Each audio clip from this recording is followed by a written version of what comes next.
And then we have to say before we criticize them, like, well, what did we model, right? What did we model to them in terms of what work was supposed to be like?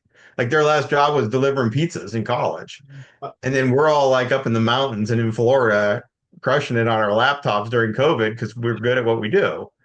And like they're like, what is this? Like, I mean, so I think we should have looked internally as that a little bit older, if, for folks 35 plus maybe, and say, hey, did we contribute a little bit to this because it was super convenient for oh no, us? we didn't. If it's the great resignation, we'll do whatever the employees want to do. We won't ask them to come in, even if it's hurting the company, hurting their learning. We'll give them a 30% raise because they asked.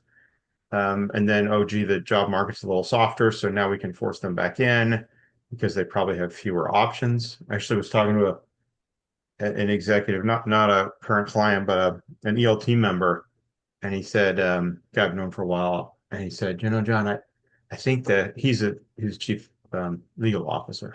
He goes, I think we're just waiting on the next economic downturn to get everybody back full time in the office. And I'm like, that's exactly why we exist. The big challenge I think a lot of companies make is they take their best person and in a particular area and they promote them to manager and understanding that the mindset change has to happen. And I know in sales, we joke, we're saying, putting your best sales guy as sales manager, what you do is you lose a good salesperson and get a lousy manager because the mindset change is so much different. And just understanding okay, I'm not there to show everybody I'm the best. I'm there to make you better. And you said lead from behind, and not put yourself on a pedestal because that's really hard to keep morale up if everybody's, you're showing everybody up every day. Yeah. He was stretched way too thin. And as he started shedding some of that and being able to delegate, it's hard for managers to delegate.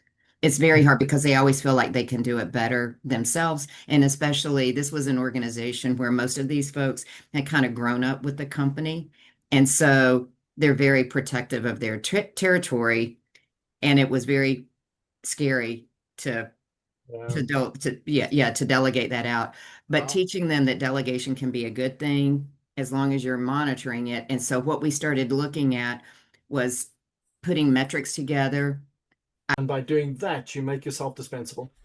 You make yourself scalable. People always tell me, Andrew, how do you do so much? How did you have so many reporting lines? How do you have so many functions reporting into you?